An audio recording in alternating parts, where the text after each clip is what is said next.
नमस्कार दोस्तों। तो कैसे हैं आप सब? I hope you all are well. तो दोस्तों, जैसे कि हम डेली करंट अफेयर की सीरीज लेकर आते हैं एवरी डे, और आज इस दिन हम जो डेली करंट अफेयर की सीरीज में डिस्कस करने वाले हैं, तो आपको मालूम है आज है 20 जनवरी, और 20 जनवरी 2023 से रिलेटेड जितने भी इंपॉर्टेंट फैक्ट बन सकते हैं या जिनसे संबंधित या जिस टाइप के क्वेश्चंस आपके एग्जाम में पूछे जा सकते हैं, वो सभी क्वेश्चंस हम इसमें लेकर आए हैं। जैसे कि आपको मालूम ही है, मेरा जो यूट्यूब चैनल है वो एग्जाम नीति बाय राहुल सर के नाम से है, और मेरा टेलीग्राम चैनल एग्जाम्स नीति के नाम से है। तो अगर आप नए जुड़े हैं इस चैनल पर, तो मेरे चैनल को सब्सक्राइब कर लेना और मुझे टेलीग्राम ग्रुप पे ज़रूर ज्वाइन करना।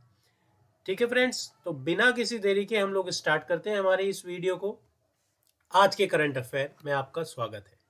सबसे पहला क्वेश्चन आपके सामने है, प्रतिवर्ष राष्ट्रीय आपदा प्रतिक्रिया बल, यानी जिसे हम लोग नेशनल डिजास्टर रेस्पोनेंस फोर्स के नाम से जानते हैं, ध्यान रखना, वो प्रतिवर्ष, ध्यान रखना, 19 जनवरी 2023 को ये डे मनाया जाता है।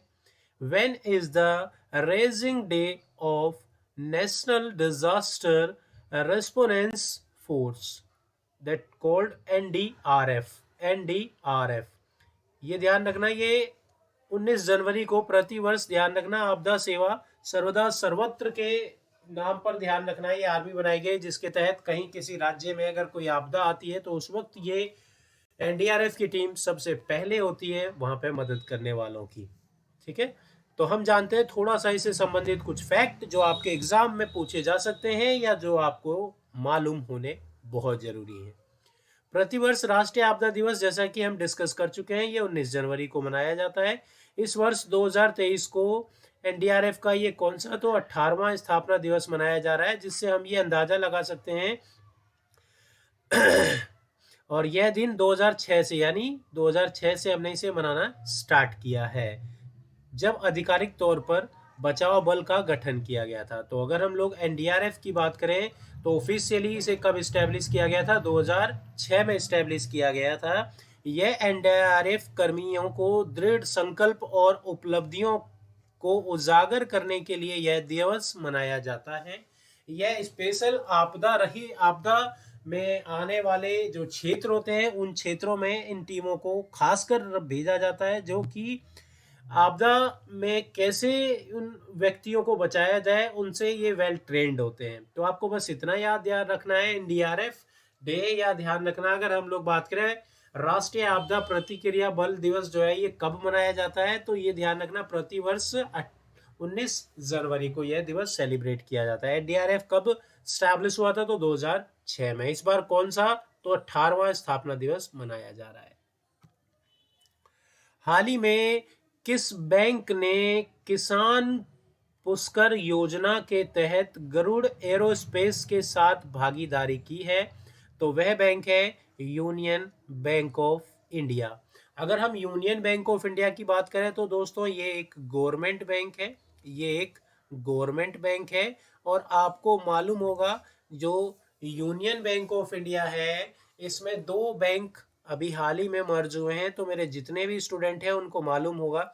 आज का आपका क्वेश्चन ये है, यूनियन बैंक ऑफ इंडिया में कौन से दो बैंक मर्ज हुए हैं और वह कब हुए हैं? ये जल्दी से कमेंट सेक्शन में कमेंट करके सभी स्टूडेंट बताएं, जो भी यहाँ पे लाइव हैं इस सेशन में, वो जल्दी से जल्दी मुझे बताएं कि यूनियन बैंक ऑफ इंडिया में ये जो दो बैंक हैं ये कब मर्ज हुए हैं, और अगर हम लोग समझे तो वह दो बैंक मर्ज होने वाले कौन से बैंक हैं। ठीक है भाई, हम थोड़ा सा डिस्कस करते हैं गरुड़ा एरोस्पेस के बारे में। तो गरुड़ा एरोस्पेस की बात की जाए तो हमारे इंडिया में, ध्यान रखना, ये एक स्टार्टअप है जो कि ये बेसिकली अगर हम लोग देखें तो क्या बनाने का काम करता है, ये बनाने का क्या काम करता है, तो ये ड्रोन बनाने का काम करता है, ड्रोन बनाने का काम करता है। और आपने अभी जो मेरे साथ लगातार जुड़े रहता है उन्होंने ये देखा होगा कि एम एस धोनी के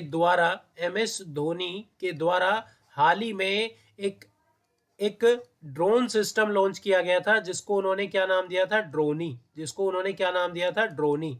जिसको उन्होंने ड्रोनी नाम दिया था। और वह भी किसके द्वारा बनाया गया था? तो गरुड़ा एरोस्पेस के द्वारा बनाया गया था। गरुड़ा एरोस्पेस की बात की जाए तो आप ध्यान रखना है, ये बेसिकली इसका काम क्या है, तो यहाँ पे ध्यान रखना बेसिकली ये जो डील करता है, ठीक है, ये क्या बनाने का काम करता है, तो ध्यान रखना अगर हम लोग देखें ये एरोस्पेस, गरुड़ा एरोस्पेस बेसिकली जितने भी अगर हम लोग समझें तो आप ध्यान रखना अगर हम लोग बात करें तो बेसिकली ये एक स्टार्टअप है जो कृषि से संबंधित, यहाँ पे ध्यान रखना अगर हम लोग बात करें तो अभी जो हमने यहाँ पे डिस्कस किया था धोनी के लिए, जो उसने ड्रोन हाल ही में एक ड्रोन लॉन्च किया था MS धोनी ने, जिसका नाम क्या था, ड्रोनी, जिसका नाम क्या रखा गया था, तो ड्रोनी। और वह ड्रोन भी किसके द्वारा बनाया गया था, तो गरुड़ा एरोस्पेस के द्वारा बनाया गया था। यह एक स्टार्टअप कंपनी है जो चीपेस्ट से चीपेस्ट में बेसिकली ये अगर हम लोग देखें तो क्या बनाने का काम करती है, ड्रोन बनाने का काम करती है। इसीलिए ध्यान रखना हाल ही में अभी यूनियन बैंक ऑफ इंडिया के साथ इसका करार हुआ है, जिसके तहत ये किसानों को ड्रोन प्रोवाइड करेगा, जिससे कि वो अपने खेतों की रखवाली कर सकते हैं। आइए जानते हैं इससे संबंधित कुछ आवश्यक और महत्वपूर्ण बातें जो आपके लिए बहुत बहुत इंपॉर्टेंट है। चेन्नई के ड्रोन स्टार्टअप गरुड़ा एरोस्पेस, जैसा कि मैंने अभी आपको बताया, ये कहाँ पे स्थित है, तो चेन्नई में स्थित है। और क्या नाम है इसका, तो गरुड़ा एरोस्पेस है। अभी मैंने बताया, ये चीज आप ध्यान रखना, गरुड़ा एरोस्पेस ने के द्वारा बनाया गया ड्रोनी ऐप, ड्रोन का नाम था ड्रोनी। ये किसके द्वारा लॉन्च किया गया था, ये याद रखना, MS धोनी के द्वारा लॉन्च किया गया, MS धोनी के द्वारा लॉन्च किया गया था, ये याद रखना आप। तो अभी हम इस क्वेश्चन को समझते हैं। यूनियन बैंक ऑफ इंडिया के साथ साझेदारी की गई है क्योंकि 150 करोड़ कृषि किसान ड्रोन को किसान पुरस्कार योजना के तहत ऋण के लिए स्वीकृति मिल गई है। यानी आप ध्यान रखना, इस कंपनी के द्वारा यानी 150 ड्रोन एग्रीकल्चर से संबंधित, कृषि से संबंधित किसानों के लिए 150 ड्रोन के लिए लोन की स्वीकृति मिल गई है। और ये लोन कौन देगा, तो ध्यान रखना अगर हम लोग बात करें यूनियन बैंक ऑफ इंडिया के द्वारा ये ऋण देने का कार्य किया जाएगा। ड्रोन ऋण से किसानों को फसल का उत्पादन के लिए भूमि रिकॉर्ड संचालन और उर्वरकों, रसायनों और कीटनाशकों के छिड़काव में मदद मिलेगी इस ड्रोन की मदद से, ध्यान रखना। आई होप आपको ये वीडियो पसंद आ रही होगी, आई होप ये सेशन आपको अच्छा लग रहा होगा। तो अगर आपको ये सेशन अच्छा लगता है तो इसे ज़्यादा से ज़्यादा अपने फ्रेंड सर्कल के साथ शेयर करें। और अगर आप मेरे चैनल पर नए जुड़े हैं तो मेरे इस चैनल को सब्सक्राइब ज़रूर कर लेना। और मेरे पुराने जितने स्टूडेंट हैं उन सबसे रिक्वेस्ट है इस वीडियो को लाइक कर दें, ज़्यादा से ज़्यादा लाइक करें, ज़्यादा से ज़्यादा शेयर करें, और जो नए जुड़े हैं वो साथ के साथ इसे सब्सक्राइब करें। कैसा लग रहा है सेशन, फटाफट कमेंट करके जरूर बताना। किसी प्रकार का कोई डाउट हो तो वो भी साथ के साथ आप बताते रहना। अगला क्वेश्चन आपके सामने ये पूछा गया, संघाई सहयोग संगठन के वर्ष 2023 के शिखर सम्मेलन की अध्यक्षता किसके द्वारा की जा रही है। Who is presiding over the summit of Shanghai Cooperation Organization for the year of 2023। 2023 के लिए ये जो SCO की अध्यक्षता करने वाला देश है वो क्या है, तो इंडिया। आंसर आप सबके सामने भारत, ठीक है भाई। तो अगर हम लोग बात करें SCO की, यानी कि संघाई कॉरपोरेशन ऑर्गेनाइजेशन की, इसमें मेंबर ऑफ कंट्री कितनी है, या थोड़ा हम फैक्ट समझे। Shanghai corporation of India Shanghai corporation organisation की बात की जाए, थोड़ा सा बेसिक समझना, आप ध्यान रखना। 1996 में इसकी स्थापना की गई थी, बट उस वक्त इसका नाम क्या था, संघाई 5 के नाम से ये फेमस था, जिसमें क्योंकि चीन, कजाकिस्तान, किर्गिस्तान, रूस, तजाकिस्तान के ये वो 5 देश हैं जिन 5 देशों ने मिलकर संघाई 5 की स्थापना 1996 में की गई थी, ध्यान रखना। उसके बाद अगर हम लोग देखें तो आप समझना, इसमें इसे सन 2001 में इसमें एक और नया देश दोबारा से जुड़ा या सम्मिलित हुआ, उसका नाम क्या था, तो ध्यान रखना उज्बेकिस्तान। एक देश इसमें शामिल हुआ, उज्बेकिस्तान, 2001 में, जिसके साथ ही इसके नाम को चेंज कर दिया गया और संघाई 5 से इसका नाम बदल कर दिया गया संघाई कॉरपोरेशन ऑर्गेनाइजेशन, या जिसे SCO के नाम से जाना जाने लगा। इसका मुख्यालय कहाँ स्थित है, तो आप ध्यान रखना बीजिंग में स्थित है। इसको पीस मिशन 2018 रसिया के चारबकोल में हुआ, जिसमें भारत और पाकिस्तान की आर्मी ने पहली बार भाग लिया। संघाई सहयोग संगठन में भारत कब शामिल हुआ? तो 2017 में भारत इसमें शामिल हुआ, ध्यान रखना। आई होप आपको ये वीडियो समझ में आ रही होगी। ये बहुत ही इंपॉर्टेंट है आपके लिए। आप ध्यान रखना, अगर आपसे वो पूछ ले SCO संघाई कॉरपोरेशन ऑर्गेनाइजेशन का हेडक्वार्टर कहाँ है, इसका मुख्यालय कहाँ है, तो आपका क्या जवाब होगा भाई? इसका मुख्यालय कहाँ है? तो आप ध्यान रखना, इसका मुख्यालय ये लिखा हुआ बीजिंग में। इसका मुख्यालय कहाँ स्थित है? तो बीजिंग में। अगर वो आपसे पूछ ले कि इसकी स्थापना कब हुई है, तो आप ध्यान रखना इसकी स्थापना कब हुई है, ये भी आप ध्यान रखना। इसकी स्थापना 2001 में हुई है, बट पहले इसका क्या नाम था? संघाई 5 के नाम से ये जाना जाता था। ठीक है, इसके बाद हम नेक्स्ट क्वेश्चन देखते हैं। और नेक्स्ट क्वेश्चन आपसे यहाँ पे ये पूछा गया है, हाल ही में आत्मकथा ओरन वेस्नी थिंते कथा, भाई साहब ये नाम थोड़ा रीड करने में दिक्कत हो रही है, के लिए पहला फेडरल बैंक लिटरेसी अवार्ड 2022 किसे दिया गया है? Who has been recently receive the first Federal Bank literacy award for the autobiography of ओरन वेस्नन थिंते। ठीक है, तो ये साउथ के हैं। थोड़ा मेरी आप तकलीफ भी समझना, क्योंकि इनके नाम ही प्रोनाउंसिएट करने में, पढ़ने में इतनी तकलीफ हो रही है।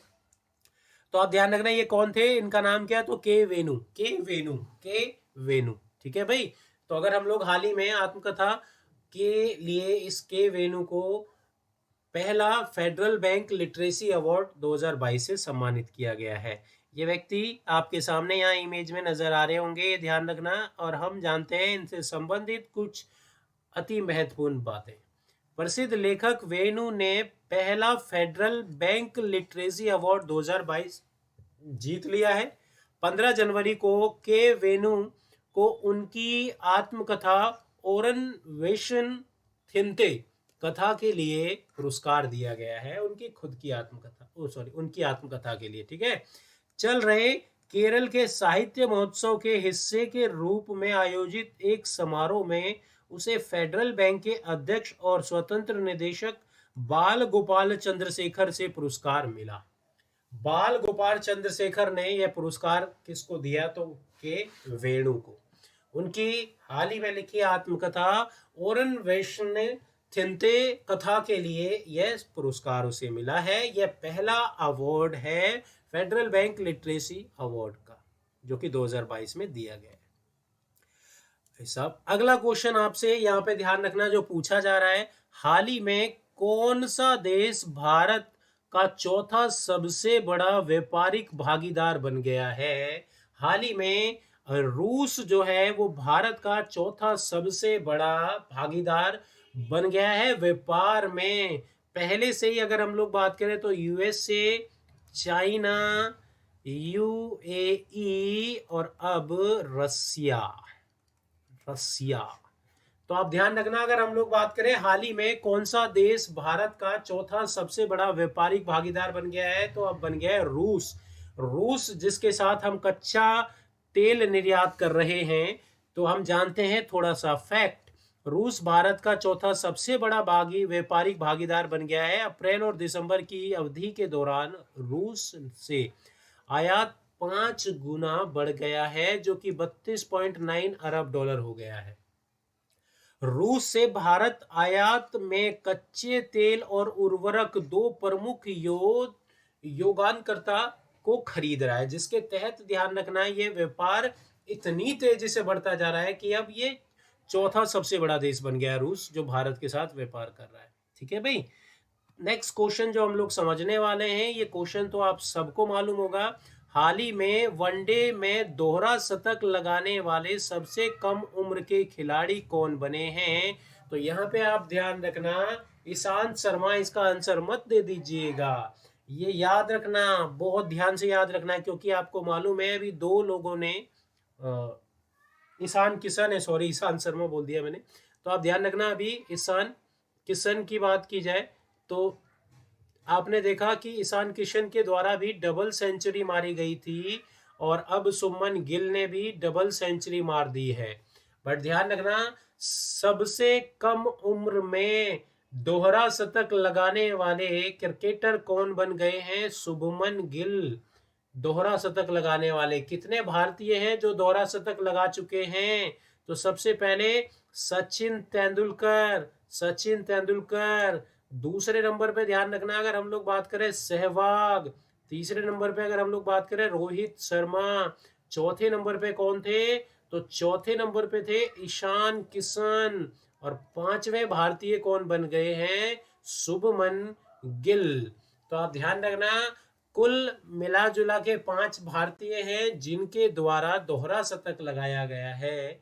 और अभी हाल ही में शुभमन गिल ने दोहरा शतक लगाया है और वह सबसे कम उम्र में दोहरा शतक लगाने वाले खिलाड़ी बन गए हैं।